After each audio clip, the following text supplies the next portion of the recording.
Thank you. So this is a true honor and a privilege for me to be here. As some of my students who are here today know, as an instructor, I like to sometimes share my reasoning behind different decisions I make in the classroom and why I decide to do things. So I'm going to share a little bit of that with you now. So when I was asked to do this, I've decided that I want to do more things that both excite me and scare me. So that's why I'm here right now. I'm going to briefly introduce both Timothy Keller and Jonathan Haidt, and then they will give their opening remarks in that order. Tim Keller is the founding pastor of Redeemer Presbyterian Church here in New York City, the author of several New York Times best-selling books, including The Reason for God, Belief in an Age of Skepticism, The Prodigal God, Recovering the Heart of the Christian Faith, and Making Sense of God, An Invitation to the Skeptical. He is a pastor, theologian, and a Christian apologist who does what many may have thought impossible, namely, he appeals to skeptical Manhattan intellectuals. Redeemer Presbyterian Church is now regularly attended by nearly 5,000 people and is one of the most vital congregations in the city. Professor Jonathan Haidt is professor of ethical leadership, as we heard, here at New York University's Stern School of Business, and his research focuses on the psychology of morality and moral emotions. Dr. Haidt is the author of 2 books, including The Happiness Hypothesis, Finding Modern Truth in Ancient Wisdom, and the New York Times bestseller, The Righteous Mind, Why Good People Are Divided by Politics and Religion. He was named one of the top global thinkers by Foreign Policy magazine and one of the top world thinkers by Prospect magazine. His 2015 article in The Atlantic Monthly called The Coddling of the American Mind, co-written by Greg Lukianoff, sparked an important dialogue about the dangers of censorship in the classroom and the need for reasoned, open dialogue, debate, and disagreement in the university. Let's hear from both of them.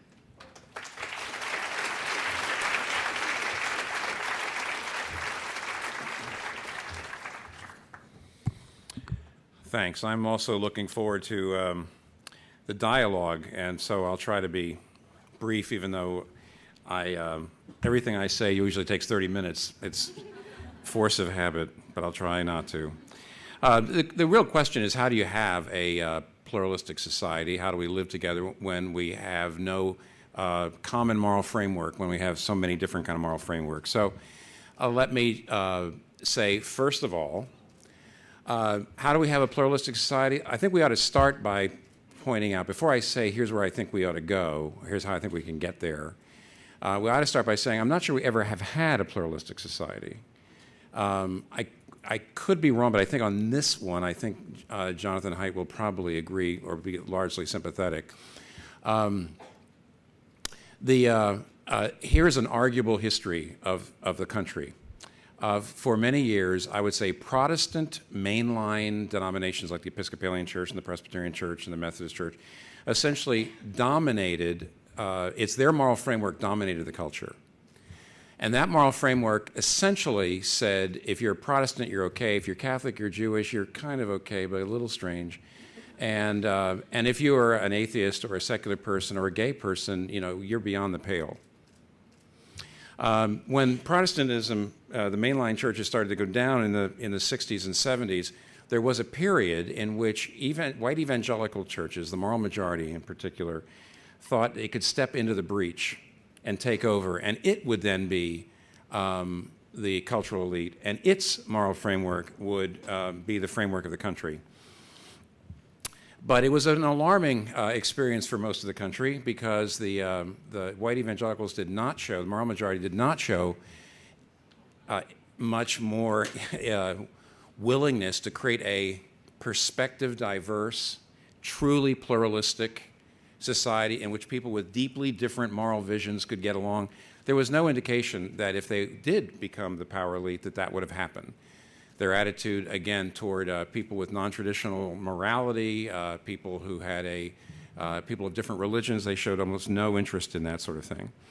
But in the last 10 years, I guess you could say the secular cultural left has become considerably more powerful, and in my estimation, they are acting exactly the way cultural elites have acted in the past, and that is we have a new set of orthodoxies, a new set of heresies, And we still, I mean, I've had people say to me, actually pretty accomplished people have said to me that a person with my particular view of morality in the future will not be able to get a government job, or at least they hope not.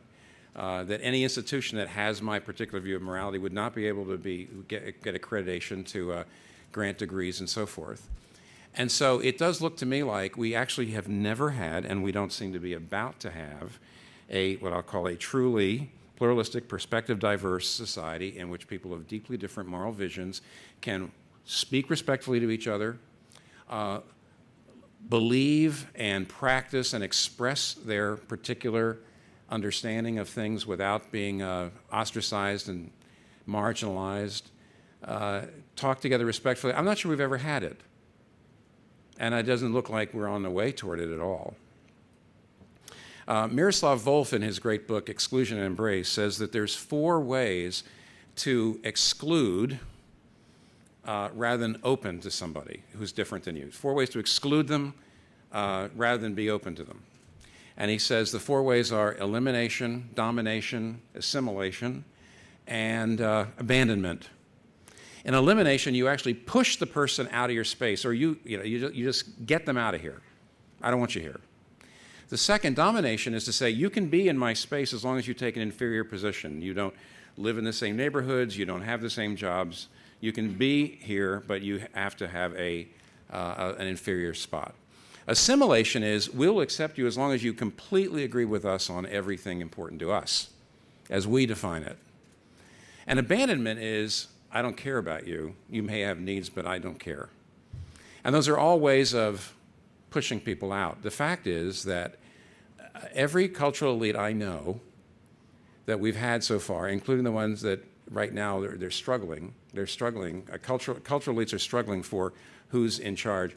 Every one of them still looks like we're going to say, we want one moral framework to reign, and anyone who does not fit into that moral framework, we want you silenced. And that's the way it's always been, and that seems to be the way it's going to be. But I believe that Professor Haidt and I are here to say we would really like to have a pluralistic society, a truly pluralistic society. How could we go there?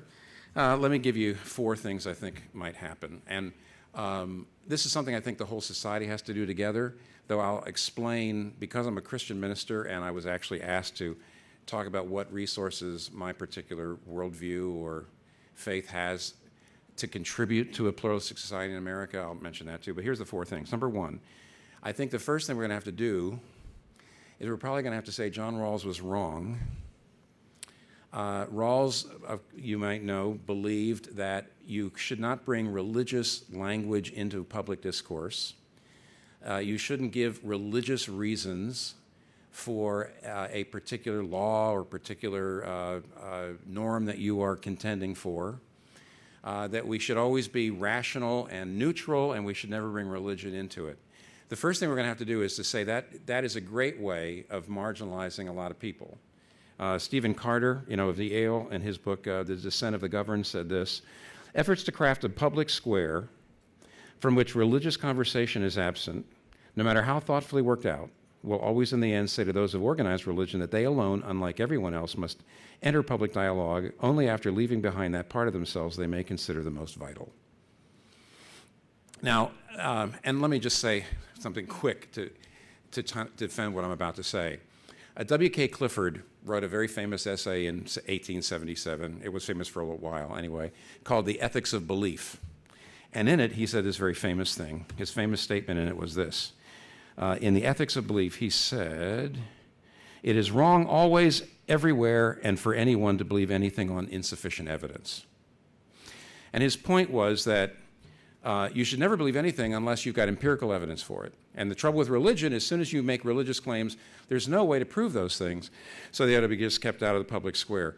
There's probably not an epistemology course in the country taught by any philosophy professor at any accredited university that would actually give you that thing to read and say, that's my view, because it's pretty widely understood now that most of the things that we hold dear, most of the things we believe, most of the things that we believe that mean the most to us could not be empirically proven. I'll give you one example: human rights. Alan Dershowitz, in his book Shouting Fire, says, he asks this question: what if you come to a country where they say, why should we believe in human rights? And if you don't want to just say, because I feel human rights are good things, if you want to say something more powerful than that, what do you say? He says there's only 4 things to say. One is, you can do what Martin Luther King Jr. said, which is all human beings have inherent equal dignity because they're made in the image of God. Now, Dershowitz says, but for him, he's an atheist, so he just can't go there, so that he can't say that. He says the second thing you'd say is, well, human rights are natural. You can see them in nature. He says the problem with that is, if you actually look at nature, it's kind of violent. The strong eat the weak and that kind of thing. So it's a little hard to get the idea of inherent dignity of every human being from nature. So the third thing you could say is we create human rights. We just get together and we legislate them. He says the problem with that is if human rights are the creation of the majority, they're useless. Because the whole point of a human right is to take the right of a minority and put it in the face of the majority and say, you have to honor the rights of my people or my client. If they're created, then they can be uncreated, and that means they're useless. So he says, what is it? Then what do you say? He says, here's what you have to say. We just know they're there. Human rights have to be discovered, not created. They have to be there, otherwise they're useless, and they are. Why are they there? We don't know, but they are. And then Dershowitz says, I know that if somebody comes to me and says, well, that's just what you white Western individualistic people say, he says, well, that's a problem. But I just know that this isn't just something from my culture. They're just there. And then he says, ultimately he comes and says, most of the human race now believes that they're there. And that's why we know they're there. But the real problem, of course, is, as he said, is it really true that what the majority of human beings think is right is necessarily right? No. So in the end, can he prove human rights? Can you empirically prove them? Is it something? No, it's a faith leap. It's a leap of faith. It's an assumption. There's as much evidence for human rights as there is for God, but that's another lecture. In fact, I think there's probably more evidence for God than there is for human rights. The point of the matter is they are both non-provable empirically, and they're not self-evident, the existence of God, the existence of human rights, and therefore we all are bringing non-provable moral intuitions and convictions into the public square, and we ought to let them come. We ought to let everybody talk about it, and not say, oh, you're imposing your religion on me. Everybody is taking non-provable intuitions about human nature, about right and wrong, and you're bringing them into the public square, and you're trying to get them into legislation. Everybody's doing that. Everybody's being exclusive in that sense. So that's number one. Let's open the dialogue to everybody. Number two, let's make sure that as much as possible, when we argue, we look for overlapping values that the different moral frameworks have. There are overlapping values. And as much as possible, argue to a person from a different moral framework within their framework. So, for example, Charles Taylor, the philosopher, wrote an article some years ago called An Unforced Consensus on Human Rights. And he says, if you're going to Thailand and you're trying to make a case that you need to be stronger on human rights, you don't say, why don't you become secular like us? He says, you go into Buddhism and say, are there resources inside the Buddhist moral framework for human rights? He thinks there are. Instead of just saying, well, when you Easterners become secular and enlightened like us Westerners, which, by the way, is an incredible imperialism, it says, if you do that, of course, all their people are going to do is put up walls. Instead, when you argue, look for overlapping consensus and look, if you're going to argue within their moral framework. Say, I know what your framework is, and so why don't you see this? Number three, then take a vote. Number one, open to everybody. Number two, look for overlapping consensus and try as much as possible to work inside people's moral frameworks.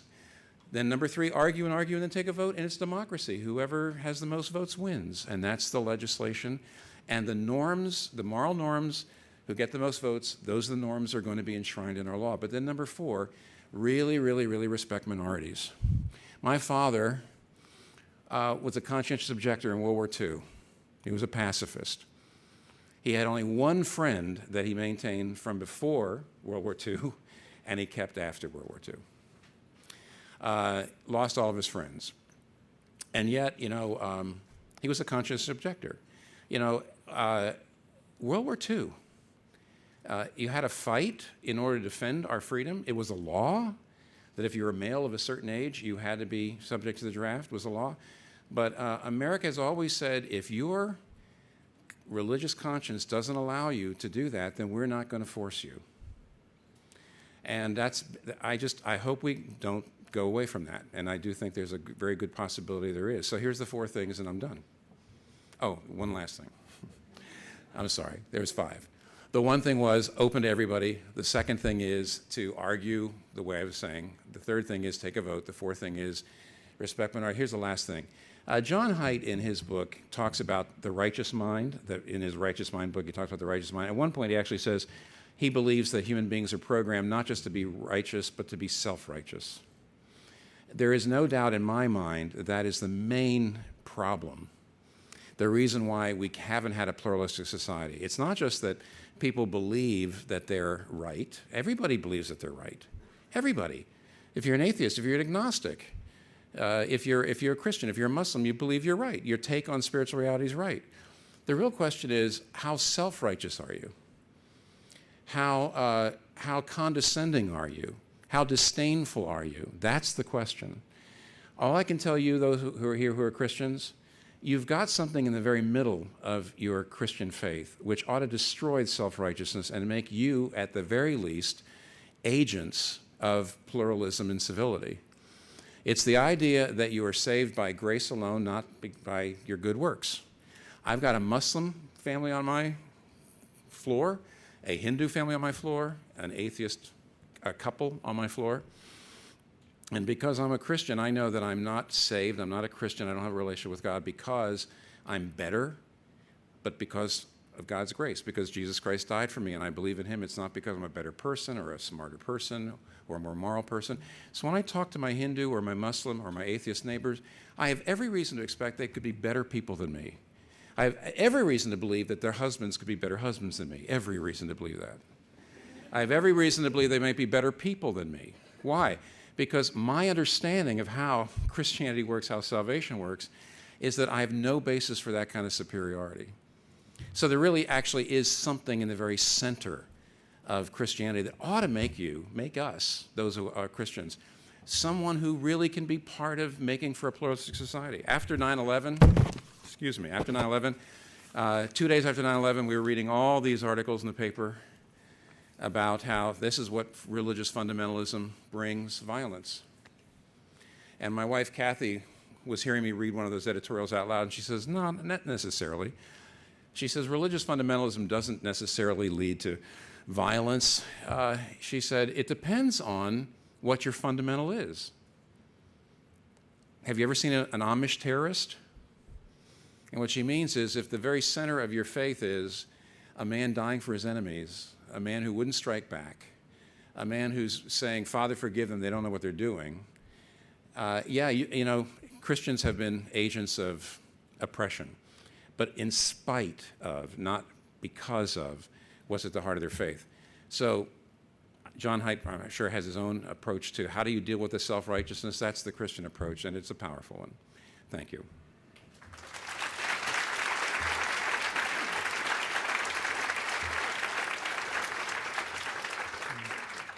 Well, thank you, Tim. Thank you, Tamari. This is so exciting for me to be here because I've been at NYU for 5 years now, but I've been over in the Stern School the entire time. I've only taught MBA students. I've only addressed undergrads a couple times. Raise your hand if you're an NYU undergrad in this room. Okay, so about 2/3 or 3/4. So I'm so excited because this is like totally the quintessential NYU experience. This is like what I always imagined NYU would be. To be in a room here, it's a discussion, maybe a debate between a Christian and an atheist, and we're looking like up Fifth Avenue at the Empire State Building, and we're in a room that looks like a 1970s disco. I mean, this is like totally NYU. I'm really psyched about this. And you're all instructed, right? You're all instructed, oh, be sure to sit only with people who have a different worldview than you. So again, totally NYU. I'm really, really excited. Okay, and thank you to the Veritas Foundation, Veritas Group, whatever it is, Forum. for bringing us all together, because the things we're talking about tonight about pluralism and how do we get along despite our differences, I mean, it's been topical for a long time, but man, in the last couple of months, like long since after this evening was planned, has it become topic number one. Now, I was asked, I think we were both asked in our questions to prepare, what is your vision for a moral framework for a pluralistic society? Include a description of your worldview, faith background, and why this is relevant for you. So, okay, so I thought, actually, I think this will work quite well. And so the point for me to say is that I'm Jewish, and this is relevant to the discussion in two ways. One is that I was raised in a Reform Jewish family in Scarsdale in Westchester County. Very little actual religion, just a lot of food and bar mitzvahs and things like that. I had a bar mitzvah, but I know that within 2 years of my bar mitzvah, I was debating with my best friend, who was the son of an Episcopalian minister. I was debating with him the existence of God, and I was taking the con side. So I was an atheist by the time I was 15 or 16. By the time I was in college, I was a rather hostile atheist. I thought religion was a giant lie. I thought it was oppressive. I was on the side of truth. So had the new atheists been around then, I would have been one. So I was fairly hostile to religion from the time I was in college. And it was in part from reading the Bible, in part from reading the Old Testament and taking it literally. I guess now we know I should have taken it seriously, but not literally. But anyway, I took it literally and I did not want it.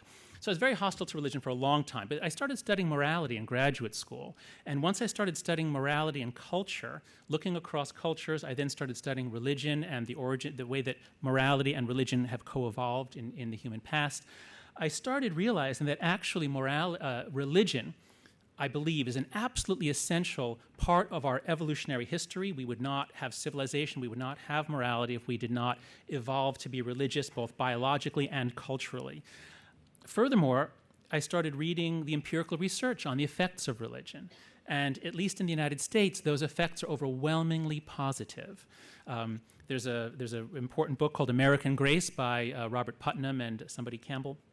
And they basically come to the conclusion from survey data and other kinds of data that members of religious communities are simply better citizens. They give more, not just to their religious communities, but to their society in a variety of ways, in all sorts of ways that even secular people would grant. It's not belief, it's participation in a religious community has effects that rein in people's selfishness and draws them out into community. I'd like to believe that I simply was persuaded by the evidence. I have no idea why I was persuaded, but I'm actually, I would almost say, a fan of religion now. I think that religion in America in particular, where we've had relatively benign religions that have sort of competed to attract adherents. So we have a sort of a competition of religions because of our pluralism here that's made American religions really effective and appealing. So I am a fan of religion, and I believe that as religion has faded away, as a common religion, Tim was talking about the Protestant consensus, as that has faded away, I think that's an important part of the problems and predicament we find ourselves in now, much closer to a state of anomie or normlessness, as Emil Durkheim called it. So that's one line for me to have gone from being a Jewish atheist who is hostile to religion to being a Jewish atheist who actually is generally positive towards religion. The second reason why being Jewish is important here is that I was raised by parents who were first generation. They were children of immigrants from the old country, from Poland and Russia. And this was the great generation of Jewish assimilation. My grandparents all fled pogroms and violence in Poland and Russia. They came to America. They were not welcomed with open arms, but they were not rejected. They were basically just let free to do their thing. Sure, my parents couldn't join certain country clubs. Who cares? I was raised to believe, I was told directly by my parents, that Israel is not the promised land for the Jews. Israel's a really tough place to live. My parents never even wanted to go to Israel. I was told that America was the promised land. America is the land overflowing with milk and honey. My father's generation, they were all born poor. They went on to be tremendously successful in business, in culture, in the academy. And this was during the time of the Protestant hegemony. David Brooks had an amazing column when when President Obama appointed his first or second Supreme Court justice, it became the case for the first time in American history that there was not a single WASP as president, vice president on the Supreme Court, leading either party in the House or the Senate. Everybody was Jewish, Catholic, or Mormon. And Brooks was pointing out that while the WASPs weren't perfect, this particular governing consensus, yes, they had their prejudices, but they basically set up a relatively open meritocracy and accepted the results. So this is all background to my saying I am a big fan of assimilation. And what I mean by that is not the version Tim quoted somebody says, it means you agree on everything. No, I think of assimilation as the assimilation I experienced growing up Jewish in a town where everybody was Jewish, Irish, Italian, WASP, just a couple of African Americans, a couple of Iranians, things like that. So we had some diversity. These were all groups that had been, you might say, marginalized 50 years before, but by the 60s and 70s, it didn't really matter very much. And by the 90s, it barely mattered at all. So I'm a huge fan of assimilation that says, you don't have to conform on everything. We do have a shared consensus, which is called the American civic religion, as Robert Bellah called it. We do have a kind of a worshipful attitude towards the Constitution, the Declaration of Independence, and American tradition. So this is the time in history when I was raised. I think it was a kind of a golden age, I would even say, of American pluralism, in that we went from a time of, we think the 50s is a kind of a time of closedness and intolerance, and obviously lots of groups were denied full participation and rights. But my entire life was one giant sweep of more rights for everybody, with gay people and now transgender being the last ones to get full or nearly full rights of participation. So I'm a big fan of assimilation for personal reasons, I'll say, and that perhaps has colored my academic work. So now on to my last point, which is, now I'll speak not as an American Jew, but as a social psychologist who studies morality. And the two things you need to know about morality are, one, we evolved to be tribal creatures. The whole secret, the reason why we dominate the planet and no other primate does, is that we figured out how to cooperate in small groups to either beat the hell out of other groups, take their land, or just outproduce them. We are tribalists. We're really, really good at it. But we don't have to be. That's the amazing thing. Under certain circumstances, if you get the parameters set right, we love to trade, explore, travel, meet new people, try new foods. So we're tribalists, but we're not obligatory tribalists, and this is crucial. Because for a long time, America did things pretty well to tone down the tribalism. And now I think we're doing just about everything wrong. The second thing you need to know about us is that our reasoning evolved to help us persuade other people. It did not evolve to help us find the truth. Our reasoning is generally post hoc justification. You've all heard the phrases going around: confirmation bias, motivated reasoning. This is the basis of fake news, of all sorts of things. We believe whatever we want to believe. We believe what our team wants us to believe. So take these two things. We're tribalists who reason to justify, not to find truth. Put us together. We evolved for these small-scale tribal societies. Over the course of history, driven in part by developments of religion, we developed very large societies. We developed empires that were able to have multiracial, multi-ethnic, multi-religious societies, as they did in Rome, in the Ottoman Empire, in the Muslim kingdoms. So we are able to develop these large-scale societies, but you have to look, with a large-scale society composed of these tribalists, you have to look at the balance between what are the centrifugal forces blowing us outwards, they're always there, what are the centripetal forces pulling us in, they're always there. As long as the centripetal forces are much stronger, then you can have a decent, multi-ethnic, multiracial, pluralist society, because you have forces of unification, forces of unity, shared sacred values, shared beliefs, shared traditions. And when those centripetal forces weaken, you can expect revolution, chaos, cycle of declining trust, and the decay of a society. This last year, 2016, I think is best compared to the year 1968. A year when centrifugal forces were extraordinarily strong. There was a lot of violence. The centrifugal forces, the violence, were much stronger in 1968 than they were in 2016 or 2017. But the centripetal forces holding us together were so much stronger then that the nation was able to make it through. Now we have very little holding us together. And I won't go into it in detail because it's too depressing and pessimistic. And in the discussion, I will try to also put in a few points of levity and optimism because I think it is not all hopeless. But I do think that we are facing a national emergency, and I don't think we understand it. Many people think the national emergency is Trump. I will say that while I do side with you on most matters with regard to that, I'm focused not just on the damage to democratic norms that I believe Donald Trump has done. I'm focused on the more serious, well, possibly more, who knows, but the very serious problem that even after Trump is gone, our democracy is so damaged, we have done so much to weaken the centripetal forces pulling us together that that our future is really uncertain. I think this is the national emergency that I hope your generation will take up as its primary cause, although I am doubtful that you will. Okay, with that, I will turn it over now to, I guess, discussion.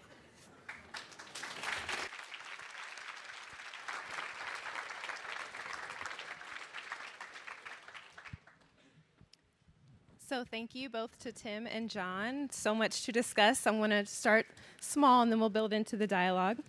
So let's take a step back and even think about, should we be talking about these issues in a university setting? So, John, you've written quite a bit about the lack of reasoned debate in universities and civil discourse. And actually, I can relate to that as an instructor as well. And one of my students put it this way: we can only discuss when we all agree. And that was the feeling. Yes, yes. So is the university really the place for these kinds of discussions on controversial issues like morality, religion, politics, and why? So we can discuss all sorts of things at NYU. We just can't discuss sacred values. And what I mean by that is that the way to understand, so I'm a Durkheimian. That means the sociologist Emil Durkheim. I think he was one of the wisest people who ever lived. I think of him as one of the greatest founders of the social sciences.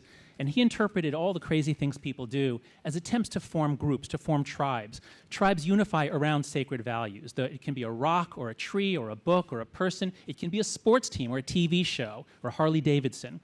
But whatever that group unifies around, if anyone insults that or disagrees with it, they're in big trouble and they're out of the group. So we're used to thinking of this for religion. We know what blasphemy laws, sacrilege laws, we know about all that for formal religions.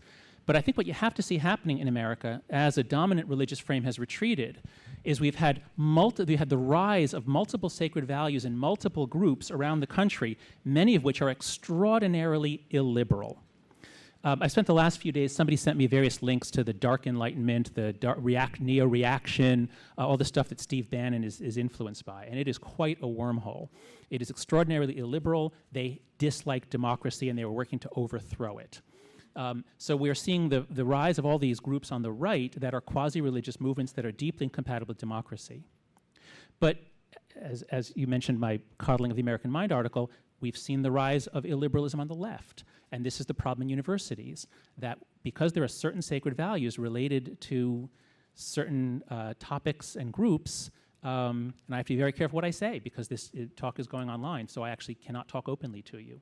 But there are many things we cannot say, cannot talk about, because they will be sent out on social media, taken out of context, and you can have your career ended. So no, I've stopped being provocative at NYU. I can be a little more provocative if I'm elsewhere, but I'm very careful when I'm here on campus. Tim, presumably your foundation for morality as a Christian is the Bible. So how can someone like you, with this obvious base for morality, enter into even a pluralistic discussion about morality when many people may not even agree with your foundation? Well, I spoke a little bit to that, I think. For example, Michael Sandel, Harvard University, wrote a book. He teaches a kind of a master class there on justice, and he wrote a book that basically writes up, it's an undergraduate course, and he wrote a book called Justice, What's the Right Thing to Do?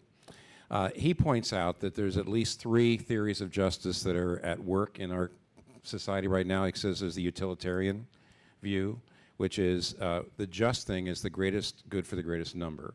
He says there's the Kantian view, which is justice is all about the individual getting their rights, not the greater good. And then there's the Aristotelian view, which is justice is getting what you deserve.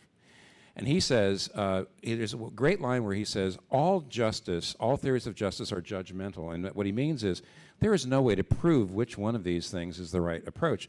He says they're all grounded in somewhat different understandings of the relationship of the individual to society, different understandings of actually human nature, different understandings of maybe even the purpose of human life, different accounts of what is a good human life. None of these things can be empirically proven. So he says, in the end, at the bottom, as soon as you say that's a justice issue, which people do at NYU all the time and other places, that's a justice issue, he says, depends on your theory of justice. The theories of justice are very complicated. They're rooted in non-provable and non-self-evident intuitions about human life and human nature, and therefore, everybody is coming in to public discourse, in a sense, with a set of moral norms that you can't prove to somebody else. Nobody can completely just prove their moral framework. So, yeah, I'm coming with the Bible, but frankly, my moral framework isn't, I don't think, more exclusive than somebody else's, because it's, in a sense, based on faith. To me, what we need in the public square is not to change our views. When somebody says, your views are too narrow, I say, well, it's the attitude. Tolerance, humility, and respect. I actually feel like here's a Buddhist, here's a Muslim, here's an atheist, here's a Christian, all of them are bringing into public discourse values that they can't prove. So they're all, in a sense, operating in faith in some way. What I'm really going to be watching is which one has the resources in their worldview to be tolerant, respectful, and humble toward the people they disagree with. That's the most important thing we need at this point. That's what people on the right and the left, and actually, frankly, even there's a lot. I actually do see people in the center, I would say, who don't seem to be as extreme, but actually are as hard to talk to as anybody else. So I would go like that. I would say that I don't think that because I do say the Bible is the ground for my moral framework, that I'm somehow more narrow than somebody else's. What is this slur on centrist you're saying here? I'm offended. I'm a centrist, and that is to say, I've always been a political centrist. So when in other words, I would say, well, I'm kind of conservative on this, and I'm kind of more liberal on this, and it's probably because I'm an oldest child. But you're the psychologist, right? And so are you, right? Well, anyway, I'm an oldest child, so I'm trying to please everybody. But I can, oldest children are very self-righteous. That way, in other words, we know best, and the rest of you just don't really understand. And there's a self-righteousness about being centrist. In fact, some of you know, I tend to do the third way thing. I tend to say, oh, well, there's, you here, and you. My wife actually often says to me, honey, everybody in the world is unbalanced but me and you, and occasionally I wonder about you. That's a smugness. That's what I'm saying. So I'm just saying, it seems like the attitudes of tolerance, humility, and patience. I got this from John Inazu's book, Confident Pluralism. Tolerance is not indifference. You might be appalled at the other person, but you're respectful to them. Humility is not that you don't believe you're right, but that you know the limits of what you can prove, and you also know you're always going to learn by listening. And patience is not saying, I'm going to put up with evil, but what it is saying is I'm not going to be too quick to posit motives and say you must be an evil person or you must be a hostile person. So whoever can muster those kinds of virtues, that's what we need in the public square, not saying you have a more narrow moral framework, you have a more broad moral framework. I would say all moral frameworks to some degree are narrow. It's the attitude that matters.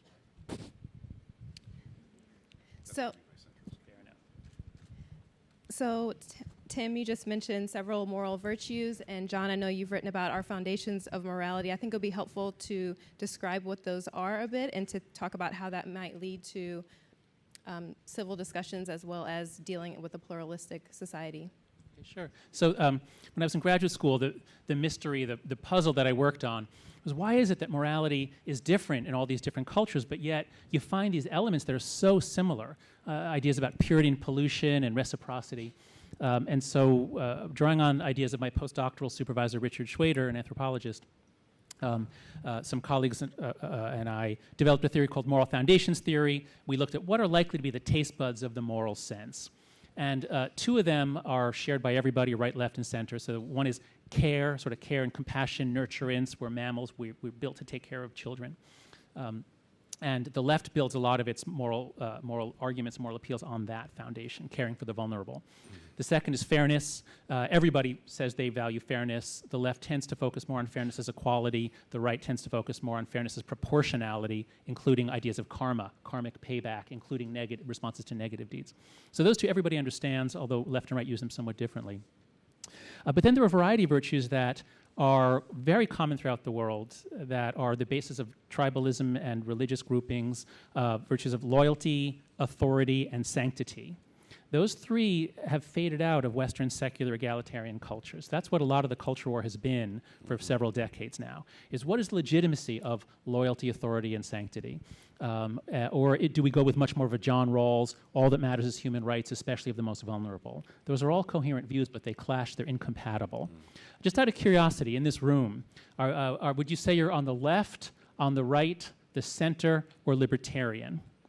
So that's what I'm going to ask you to raise your hand for. Okay, so would you say, raise your hand if you'd say you're on the left, liberal or Democrat, raise your hand high. Okay, wow, not that many.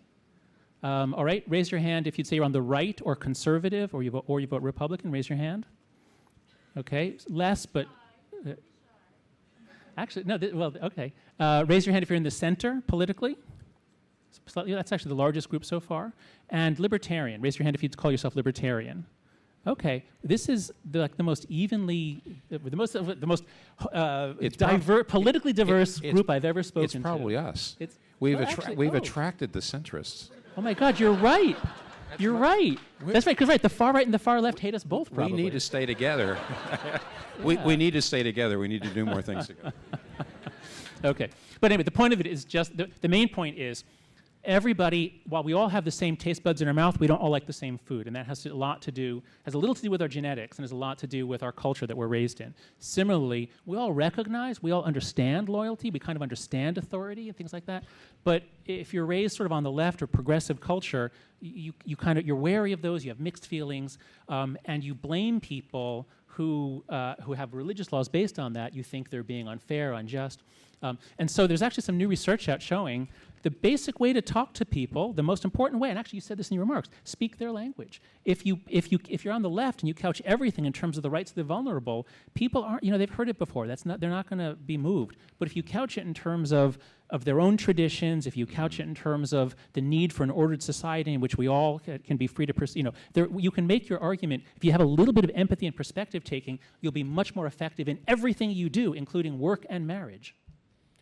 Can I add something? The essence of a persuasive statement is this. You believe A, right? Everybody, yeah. Well, if you believe A, why don't you believe B? See, now, if you're trying to get somebody to B, the only way to do it is not to say, I'm right and you're wrong. I believe B and you don't. Instead, you say, if you believe in A, why doesn't that move you at least to appreciate B? Or why doesn't that move you in the direction of B? So when you come into somebody and you affirm something they already believe and then try to bring them to the next place, that's actually persuasion. Let me just offer, don't follow that advice. I don't think that's exactly right, because if you say to someone, okay, you believe A, well, why don't you believe B? You're telling them, think about why you don't believe B, and they can do it. They can always do it. Let me suggest this. Just read Dale Carnegie. I'm sorry, who am I to question one of the most successful pastors in New York? Give me a don't break. Listen to me. Give me a break. But wouldn't you consider that a little, excuse me, isn't that a little more above board? In other words, I don't want to be manipulative. So start by not just saying you believe A, okay. Start by saying, I think you believe A, right? Yeah. And they say yes. I think you're right about that. You find something that they're right about. Yeah. And if possible, you say, and sometimes people on my side, we believed in X policy, and you guys are right, that didn't work out so well. Now you've really got the power of reciprocity working for you. I agree with you. And then you say, you don't say, why don't you believe X? You say, now consider X. And then you make arguments for X in terms of their morals. So you're just showing that you shouldn't go there too fast. Okay. You shouldn't go. If I believe it, yeah, I agree with you completely, and that's very good nuance. Thank you. There, we had a debate. Yeah, not much of one, but you're right. You're absolutely right. I don't want to give people the impression Tim, you do it you're that right way. too. Yeah. So now let's dive a little bit deeper and think about the real heart. Obviously, we know there's a lot of conflict and disagreement in society, especially today. And as both of you have talked about in other spaces, people don't just disagree with each other these days anymore. It's more thinking the other side is evil, that people are a threat to society. And so both of you touched on a bit about how we can work in this pluralistic society. Tim, could you tell us more about how we would actually respect minority opinions once there is, let's say, an open discussion and then a vote? Then how are those opinions of people whose values perhaps aren't agreed upon, how do we support and respect them? Well, I used my father as an example. I've always, I grew up every year, the COs, the conscientious objectors, would get together somewhere. The people who were actually, during World War II were serving in, basically most of the conscientious objectors in World War II served in very dangerous wards of mental hospitals. There's some books written about the fact that the conscientious objectors actually changed the culture in a lot of those places. A lot of those people that they were working with had been just locked away. The stories of the Amish is a good example. The trouble is the Amish are quaint, but the fact of the matter is the Amish have just dropped out in many ways and are given a great deal of leeway when it comes to whether, in a lot of areas. I actually did a little bit of studies some years ago and asked a couple of lawyers about, just how much leeway is given to the Amish to be themselves. But I think we ought to look at our own history. Traditionally, there has been a great deal of wide berth given to people of religious minorities. And I do think that we ought to go back to that and not say, that was then, this is now.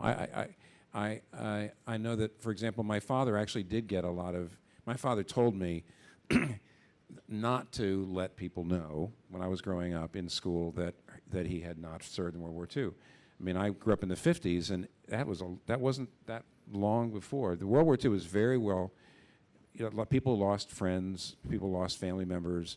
I remember that everybody remembered World War II very well. My father said, I'm not ashamed of my position, and I'll defend it, but there's no particular reason why you should get into a fight at school over it. That's my only, my memory is that the conscientious objectors were both proud, but they didn't push themselves. They didn't push, in other words, they weren't constantly demanding recognition. That's another thing that minorities are going to have to do. They're not Charles Taylor, the philosopher, says that there's something about our modern identity that's fragile. We feel the need for confirmation from absolutely everybody.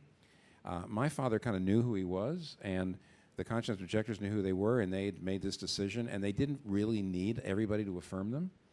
And if they had tried to do that, it would have just been one battle after another. Today, I think if Christians, for example, if Orthodox, small o, Christians like that I represent become a smaller and smaller minority, it would be very wrong for us to demand people respect us and honor us all the time. I think that would be actually a pretty bad idea.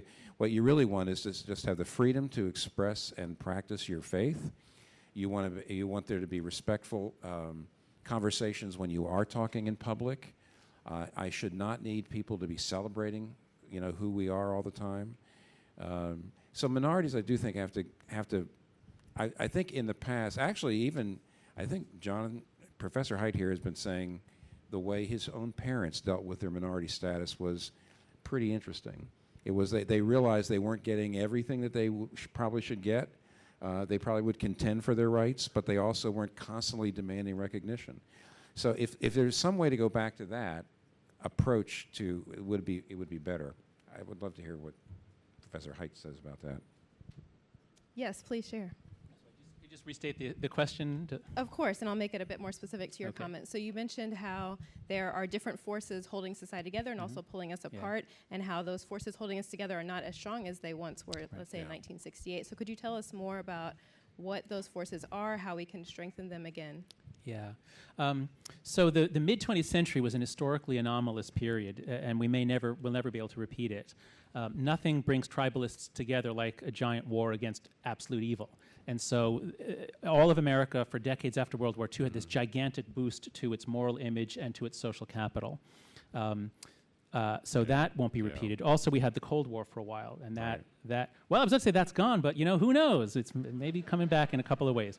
But unfortunately, see, look, we're so divided that, okay, Russia is messing with our democracy. Shouldn't that rouse us all to anger? Shouldn't that especially rouse the Republicans to anger? You look at the polling data and what people think about Putin, and we are so divided that as soon as Putin's intervening for the Republicans, Republicans think he's a good guy. So, I think a foreign attack on America would now actually divide us, not unite us. So you have to think about that, but there's nothing you can really do there. Immigration was cut off in the 1920s effectively. We had very high immigration in the 19th century, at the time when my parents came in, my grandparents came in. And immigration does a lot for a country economically. You get more eminent people, more creativity. So there's a lot good about immigration.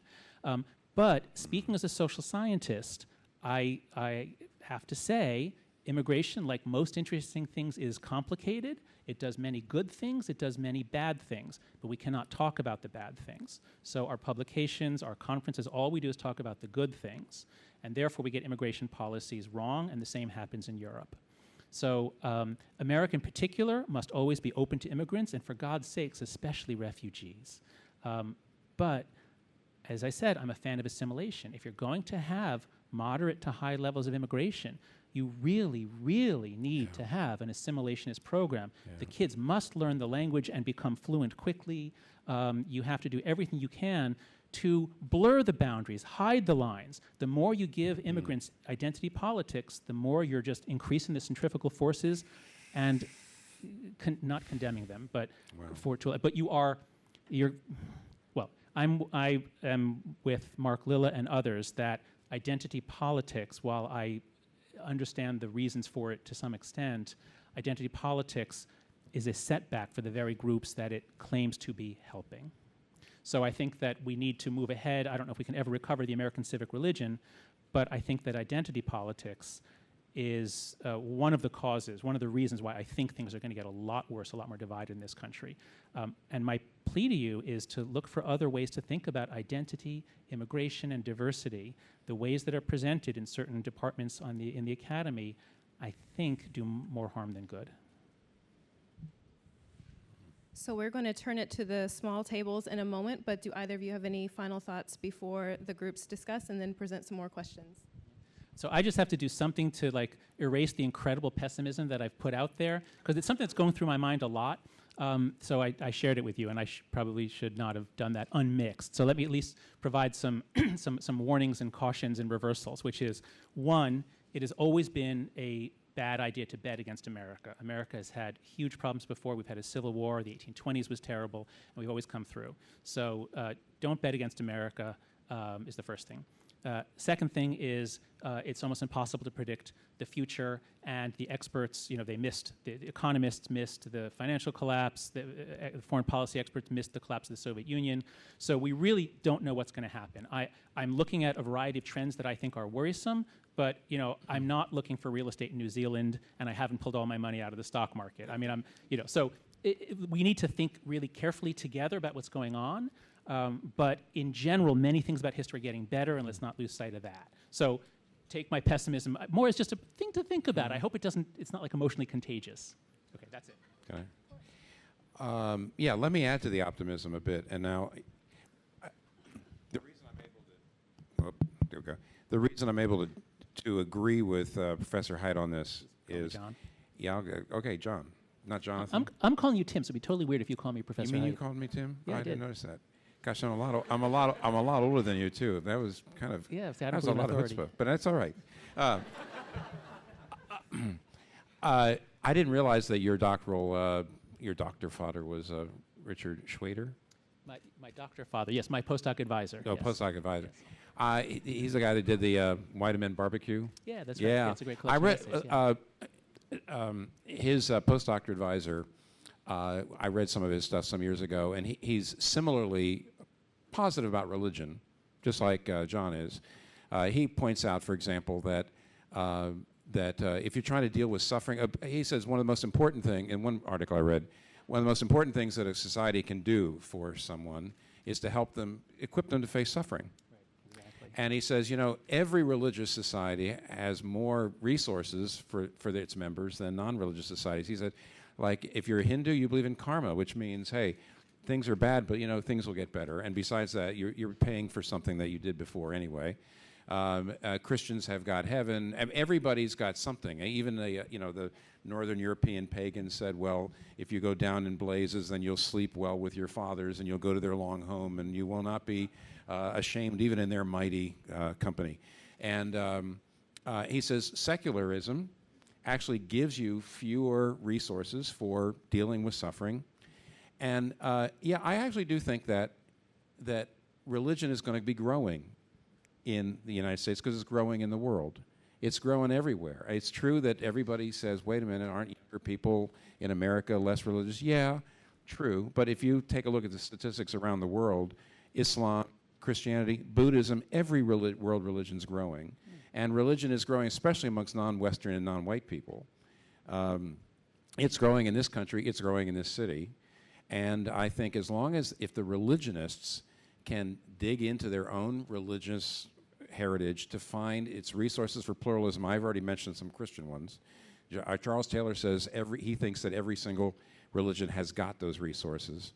I think it's going to be like what I would say, salt and light inside our society. I don't think it's going to become an overwhelmingly secular society. We will have a lot of jostling because we won't have one moral framework.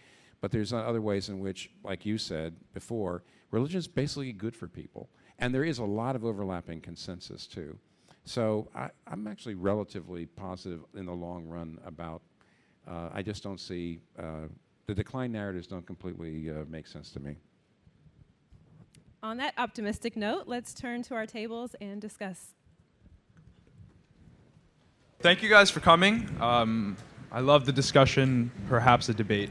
So I'm representing the Secular Student Alliance, and I suppose you'll have to forgive me a little bit with this question. It's not 100% relevant specifically to the discussion we had tonight, but it's sort of been a burning question of mine for the past couple of years, which and to finish the preface of this question, if anyone else has an answer to this, please find me afterwards. I'd love to hear what you'd have to say. So this is really for Pastor Keller. So I've found something of, you know, a logical flaw with Christianity that has sort of been bothering me. Personally, I'm an atheist, but I'd love to learn a little bit more. So basically, if we have the assumption that the Christian God is a God that is all-powerful and also benevolent. If we take that as an assumption, with the reality that there is clearly suffering in the world, and often, you know, Christians will say that the reason for the suffering is, you know, so that you can appreciate the good more. So I feel like this sort of paradigm is sort of illogical. It doesn't really, it doesn't follow the logic that the Christian God is benevolent. So what would you say, you know, to this argument? To add a little bit more meat, if I was God, if I was benevolent, all-powerful, I wouldn't have, you know, created suffering at all. So. Yeah, no, you're being very clear, and this is one of the oldest, if not the oldest, and probably the most prevalent objection to the traditional understanding of God. If God is all-powerful and all good, but he allows suffering, then he either might be all-powerful but not good, he might be good, all-powerful. Now, there's Alvin Plantinga in the last 2 or 3 decades, and a number of other philosophers have kind of put that argument to rest philosophically. It just hasn't trickled down very far. What they point out is this. You're assuming that because there's a premise that gets pushed in there. There's a syllogism, and basically you say an all-powerful and all-good God would not allow suffering that has no good reason. But we see suffering with no good reason. Therefore, there can't be an all-powerful, all-good God. Obviously, if you saw suffering that had some incredibly good reason that in the end actually justified the suffering, then of course, well, then obviously you have an all good and all powerful, wise God. But so what Alvin Plantinga would say is, when you say there can't be a God, you're assuming that just because you can't see a reason for the suffering that is allowed, there can't be any. Right. Perhaps I'll specify. That's sort of the problem that I have, is that I disagree with this syllogism that if there is a good reason, then suffering is justified. I don't think, that's sort of a paradigm So you're saying in itself. there couldn't be any good reason for the suffering that's happened, because you can't. Right. I think. Why not? Well, the basis of the question is that if there is some good reason, if God created the entire paradigm itself, why create it? If there's some benefit that comes from suffering, why not instill that in humans innately? So you're saying because you can't imagine what benefit there could be eventually, because you can't foresee it, there can't be such a benefit? No, I think there could be a benefit. I'm just saying, why not have that benefit Why not let from us the beginning? know? Oh, he might have a good reason for that too. See, listen, I'm not saying evil's not a huge problem for Christians. I'm just saying it doesn't disprove the existence of God. And right now, I don't know of a reputable philosopher actually that does claim that for this very reason. I'm giving you a cold answer. Mm-hmm. Those of you who are actually suffering out here, this is a cold answer. And the cold answer is that no, it doesn't disprove the existence of a good, all-powerful God, because there might actually be some reason why, if we actually saw it, we say, oh, that makes sense, and I can see why you didn't tell human beings about it too. And if you say, no, that can't exist, well, see, that's the mistake. Plantinga would say, just because you can't imagine there be such an answer doesn't mean there can't be an answer. But having said that, the Christian answer is God comes into the world in the form of Jesus Christ, and God becomes, even though he's divine, this is what no other religion will say, God has actually experienced suffering. He went to the cross, he experienced the suffering. He does that in order to save the world. And so, even though we still don't know what the reason for suffering is, we do know what it isn't. It isn't that God doesn't love us. I mean, God loves us so much that he would experience the suffering. So it can't be that God doesn't care. So that's a consolation. Most Christians say, look, God understands my suffering, and whatever the reasons are that he's allowing it, it must be good. You know why? Because he loves us so much that he would come and be involved with the suffering. So that doesn't prove there is no God, and it also doesn't prove there is a God. But it's an answer. The answer is it doesn't disprove God, and there's a consolation, at least in Christian belief. Thank you. Oh, well. Thank you. So I have several questions up here, as you can see, and I want to start with the practical to make sure we get to it. So many of you have asked, and we've discussed up here, what can we do practically? How can we have conversations with people who have a different moral foundation or different morality in general? What are some practical steps we in this community can do? This is for both of you. Okay. Yeah. Okay. I'd be happy to take that. So I'm realizing, but before when I said that I was not optimistic that your generation will take up this challenge, I realized that was a really obnoxious thing to say, and I apologize to you for it. What was getting me down was that there's a lot of polling data showing that millennials have much less endorsement or support of free speech and democracy.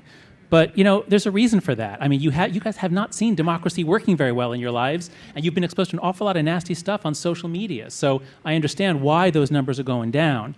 And at some point, I'm sure people in your generation are going to start to say, you know what, we have to start doing things differently. We have to start doing it ourselves. And I think it's going to be things like, how do you behave on social media? Social media makes it so easy to join mobs to shame or attack someone. And that's really, really powerful, nasty stuff that destroys people's lives, leads them to suicide. And it comes because certain algorithms work well in Facebook and Twitter and feed you what you've clicked on. So it's going to be up to your generation to use things differently, to realize the ways that these technologies are warping social behavior, are in some ways damaging to democracy. In other ways, they're helpful. But so your generation is extraordinarily innovative. You're not all aiming for corporate jobs. You're much more likely to strike out on your own. So if you agree that there is a problem, then your generation is going to come up with lots and lots of ideas. Now, I'll just give you a couple of general things. Maybe they'll be helpful. One is that the most important principle that I think is missing from social interactions these days is the principle of charity. That is, when someone says something, we can choose whether to take it in the worst possible way so that we can argue against them and impress the other people who are watching, or we can choose to take it in the most generous way. And those two are miles apart.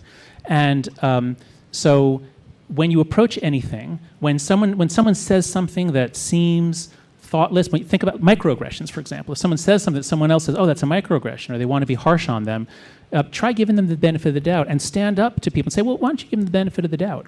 So there are just changes to human interaction that have happened in recent years that have greatly ramped up the sort of the mutual outrage. Be sensitive to those and try to calm things down. And here's where I think religion and Christianity in particular can be so helpful. My first book was the Happiness Hypothesis, Finding Modern Truth in Ancient Wisdom.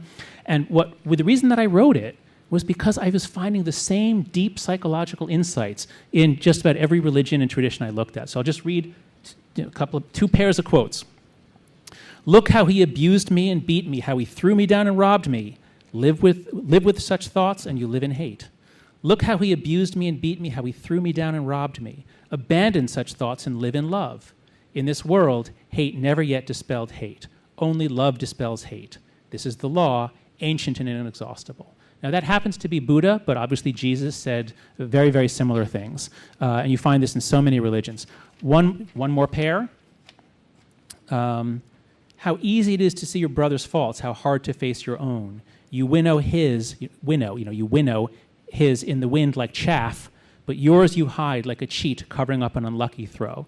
That's basically, that's from Buddha. It's a translation of, how can you say to your brother, let me remove the speck from your eye, etc. So the ancients understood human nature. The ancients understood our incredible self-righteousness, our tendency to demonize and jump on and attack each other. There's a lot of wisdom that we are forgetting, and that I think religions, the world's religions, are repositories of that wisdom. And I think it's up to your generation, and I think members of religious groups, and there are also many secular groups that can do it too, have the potential to lead to an awakening of basic human decency. So those are my hopes for you. Yeah, I would say it's got to be local, it's got to be personal. Yes. The interaction I just had with the guy who just asked me about evil and suffering, that was, he was good, he was respectful, I had to be kind of brief. If we were actually sitting down and even had 15 minutes together, it would have been a vastly better interaction. Because it's something I used to do in marriage counseling. I'm so glad I don't do marriage counseling anymore. It was very draining. But let me tell you, when things were really bad between two people, there was almost a trick. It was basically a method. And I would say, here's the husband, here's the wife, they're talking to each other, and they're just yelling at each other. At a certain point, you say, okay, when the husband has just said something to the wife, before the wife responds, the wife has got to restate as best as possible what the husband just said. And you've got to say it until the husband says, I couldn't have said it better myself. That's what I meant. Put it in your own words. And so, in other words, it took forever to have a conversation this way. But when the person said something to you, you had to restate what you thought they just said to the place where they said, that's exactly what I meant. In fact, you said it a little better than I just said it. And then you could respond to that. Now, actually, that's actually a very, very good thing to do. Get people together. Say, we're going to meet together monthly. We're going to meet together weekly. We have very, very different views. We're going to listen to each other. We're going to do something like that where we actually say, I've listened to you. This is what I think I hear you saying, to the place where the other person says, yep, that's what I meant. You said it as well as I could. Then you go ahead and critique. It slows it down, but do it. And I think you will learn tolerance, you will learn humility, you will learn patience with each other. It can't be done in the courts, it can't be done in the social media, it can't be done actually even in this room that much, even though we're both urging you all to do it, and I actually sense that we're doing something really good here tonight, really good. Nevertheless, to actually do it means around tables with people with different moral frameworks and moral visions who actually are willing to say, for the next number of months or weeks, we're going to get together, get to know each other, and really do this, hearing each other, listening to each other, restating each other's points of view, and then critiquing. And trying as much as possible, when you do try to convince the other person, going inside their moral framework, respecting it, and trying to help them understand. If you're going to change their mind, try to change their mind inside their framework, because that's the only possible way the person's going to make any move anyway. We also received several questions around identity. So some of you asked for elaboration on identity politics, and also with the comment about the fragility of our identities. What are some factors that have led to this greater fragility in the American identity? And what are positive and negatives around identity politics? So maybe, Tim, you start with this one. I better start because I mentioned it, and I can just elaborate on the reference I already made. I'm sure John has way more to say about this than I do. But Charles Taylor, Canadian philosopher, did a series of lectures quite a number of years ago that in this country they're called The Ethics of Authenticity. It's a Harvard University Press book. He talked about the fact that in traditional societies, I'm wondering what a social psychologist thinks of this, in traditional societies you kind of went outside to find out who you were. You went to your parents, you went to your tribe, you went outside to find your social role. And they said, and they told you, if you're going to be a good person, this is who you have to be. So you go outside to find out who you are, and then you come back in and reorder your life in accord with it. So generally, in the past, you knew, who am I? I'm a father, I'm a husband, I am a son, I am a grandfather. In other words, your family roles were who you were. So you went outside to find your family roles, and you came in to reorder your life. Taylor says, today we're told you go inside and you don't talk to anybody else. You go inside, you look at your deepest feelings, and you decide who you are. So you don't let anybody else tell you who you are. You decide who you are. Well, he says that naturally means that when then you come out and you need all kinds of recognition. I have to say it's smothering to come from a society in which essentially your meaning in life is found by pleasing your parents, and that's basically your identity, is to please your parents. That can be suffocating, but on the other hand, as long as your parents like you and they think you're good, your identity is secure. But if you go inside and decide who you are without any reference, Gail Sheehy in the book Passages years ago said, you go inside and you don't ask anybody else and you decide who you are. Then when you come out, you need all kinds of affirmation from everybody, and you demand recognition. And Taylor, feel persuasive to me. Taylor says, as a result, a lot of modern identity is just more fragile, and we get very upset when somebody doesn't validate us.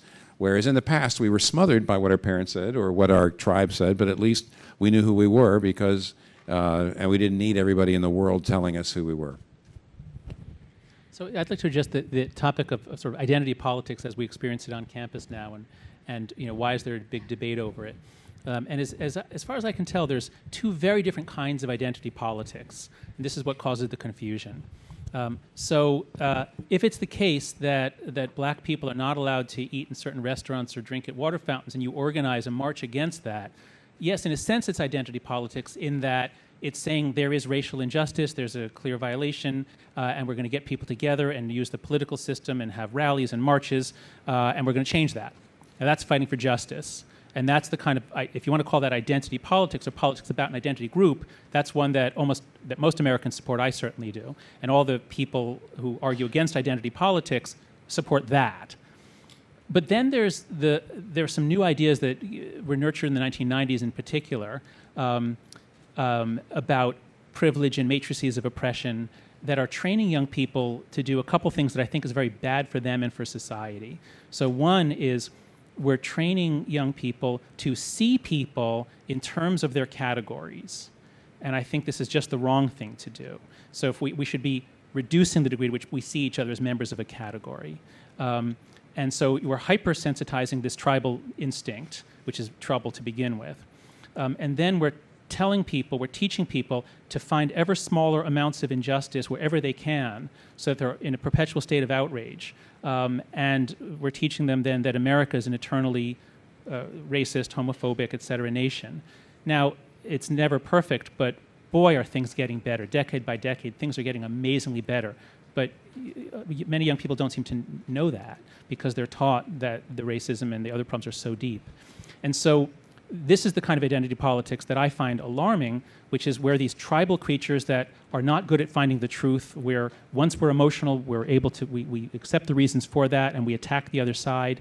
And so I see the kind of identity politics that is not about solving injustice and being magnanimous and loving towards your enemies, but rather is about getting people perpetually in a state of anger and outrage, and then demonizing your opponents. And where we see this, where I'm finding this in the intellectual debate, is when I have made arguments about the bad effects of a culture of protecting young people, in the Coddling the American Mind article, there's been almost no argument that has engaged with what I said. Most of the argument online has been, oh, well, you're a white male. Of course, you're protecting your privilege. In other words, identity politics has become a way that young people are taught to not engage in arguments where you can win or lose. It's a way of invalidating your opponent by linking them usually to racism. So Mark Lilla had this really powerful essay in the New York Times, and one of his Columbia colleagues wrote right back in some major journal. I can't remember how she put it, but she basically linked him to the, you take off his, basically he's a KKK. He's like something. So and as he says, this is a slur, not an argument. So I'm afraid that identity politics is teaching young people at our top universities to make slurs, and it's preventing them from learning how to make the kinds of arguments that are needed in a democratic society where we win by convincing, not by force and intimidation. So now I have a few questions specific to each of you. So to Tim, how can the tyranny of majority be prevented in a society whose moral framework is determined by vote? Well, that's actually a great question, and it is. I think Alan Dershowitz was right when he said that if you believe in human rights and inherent human dignity, and he's also right in saying it's something that is not created by the majority.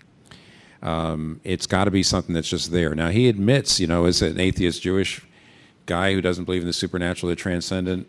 He has trouble giving an account for it. I mean, he actually says at one point, he says, Martin Luther King Jr., who letter from Birmingham jail, invoking the image of God in every human being. It's neater. It feels better, but he doesn't really have a good way of accounting for it. But he said we better agree on that. He said if you have a society in which we agree in inherent human dignity and human rights, even though we may argue about what those rights are, at least you've got a he says you have a weapon against the majority. You have a weapon against the majority saying 52% of us vote to kill 48% of you and we win. And he said as long as you don't have any understanding of human rights, then you could do that. But if you have that understanding of human rights, and here, I mean, I know that what I'm about to say is arguable, but people like Larry Siedentop and people like that, the recent book, The Invention of the Individual, there really is a lot of overlap between Christians and Jews and atheists and secular people on this idea of human rights. Nietzsche would actually say, and maybe I know a lot of atheist friends hate it when he says this. He says, if you actually do believe in human rights and the equality of all human beings, you're still a Christian whether you know it or not. Because he says there is no good empirical basis for it. And basically it's a holdover from your Christian past or your Jewish past. And I know a lot of atheist friends do not like what Nietzsche says that, but I actually am convinced that I do think that the roots of the idea behind human rights comes from the Bible, and it's become secularized. And you can disagree with that or not. The fact is that there would be a whole lot of overlapping consensus about human rights. Overlapping consensus from people who are Orthodox Jews and Christians. Muslims, I don't know enough to know, frankly. I'll just say, or Buddhists, I don't know enough to know. But I'd love to go in and say, do you have the resources behind this? But it would seem like there would be an awful lot of people in this country who could agree on human rights, and that's the main way you can deal with the majoritarian tyranny, which is the big problem. That's what Dershowitz says. On a related note, John, with what do you measure morality? So for Christians, their moral compass comes from the Bible, but if atheists don't have that, what do they use as their moral compass? So I think the deepest question in moral philosophy is the question of moral realism. Are moral claims real? If we say that men and women should have equal political rights, is that a fact or is that just my opinion? And most people, we're sort of natural moral realists. We tend to think that moral truths it's just a fact. It's just, this is obviously true, and if you deny it. So we tend towards moral realism. And so Sam Harris, the new atheist, has a book called The Moral Landscape, in which he takes a secular view of moral realism, that we can derive moral truths from science, and because things that make people happy, make them good feelings, that's good, and we can measure it in the brain. So there are a variety of forms of moral realism. I am not a moral realist in that sense. The alternative is moral relativism. Oh, well, that's ridiculous. Therefore, morality is just whatever. It's subjective. I mean, I like coffee, you like tea, I like human rights, and you like mass murder. I mean, it's just, who's to say? Who's to say? Okay, so that's also a position that many people find deeply offensive and humorous, as I do too. So what's the is there any alternative? And I think there is. I am an emergentist. What that means is that there are many different kinds of facts. There are some facts that emerge from the interactions of people. So I'm going to make a statement. Gold is more valuable than silver. Now, is that a fact, or is that just my opinion? What do you think? It's a fact, but it's not a fact, a universally true fact across the universe. Wherever you find intelligent life, they will agree. No. Gold is more valuable than silver. That is not my opinion. That is a fact. But it is a fact that emerges as people trade, move around, markets create these facts. There are a lot of these facts. So our ideas about political rights. We have certain ideas now. If one were to say that your gender was in any way a bar from holding political office, this is incredibly offensive. Now, if someone said that in ancient Rome, or if someone said that 10,000 years ago, were they just wrong? Was that just wrong? Or do political rights grow out of our interactions such that if the basic unit of the polity is the family and with a division of labor within it, well, then the idea of a gendered political rights is not obviously crazy, whereas today it's obviously crazy. So what I'm saying is the way that we live together, because of our human nature and our inevitable creation of culture, if we interact, we will create a culture. If we trade with each other, we will create a market with prices. So moral facts emerge from our interaction. And I think atheists are human beings like everyone else. I certainly think I'm a moral creature like everyone else. So yeah, we have a moral compass, and it emerges from our interaction. I bet Tim, you're upset. I bet you disagree with that. Yeah, it does sound like moral relativism, but let's not go there. Okay. I mean, man, I'd love to have a conversation with you about it. That's the second longest moral conversation after the yeah. evil and the... Yeah, no, actually, it's also actually what Dershowitz did. Even though he wrote the book quite a long time ago, that's basically what he said, why he can say human rights are real and they're there, even though he didn't... They're emergent, I'd say. That's right. That's what he would say, too.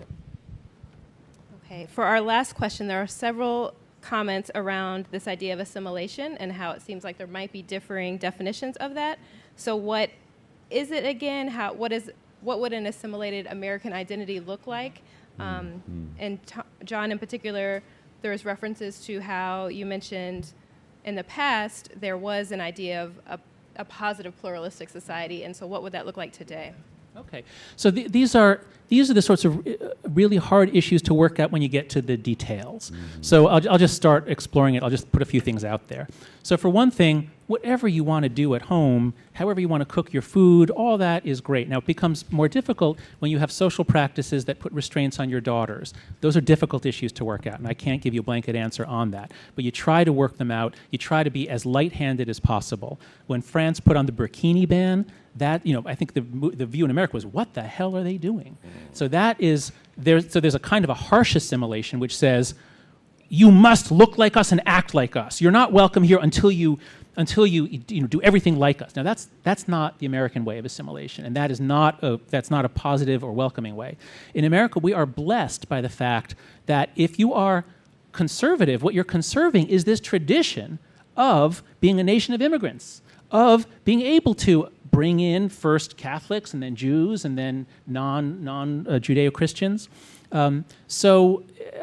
It does say that we have certain, we do hold certain values in common. And so democracy, equal opportunity, now maybe American exceptionalism, only in the sense that America, there are many great and wonderful things about America. Not that it is blemishless. Of course, it is not. Our original sin of slavery is forever a huge stain. So you acknowledge that honestly. But the idea that we treat the country, so there are certain forms of patriotism that are open and welcoming in America. Now, there are other forms of patriotism that are based on blood and soil or your race, your genes. Those are profoundly un-American, and that's what we're seeing a resurgence of on the right. So that's just a few general points. Assimilation often feels like a dirty word because it seems to be saying, oh, it's, some people say it's cultural genocide. If you come here and adopt American culture, we're going to kill your culture. I mean, I understand the sentiment behind that, but the alternative, if you don't have assimilation, if you say, come here, bring your culture, bring your language, we'll all just live near each other and we'll try to work it out, the alternative is you have no more centripetal forces. You can expect rising distrust. You can expect declining social capital, and eventually democracy will fail.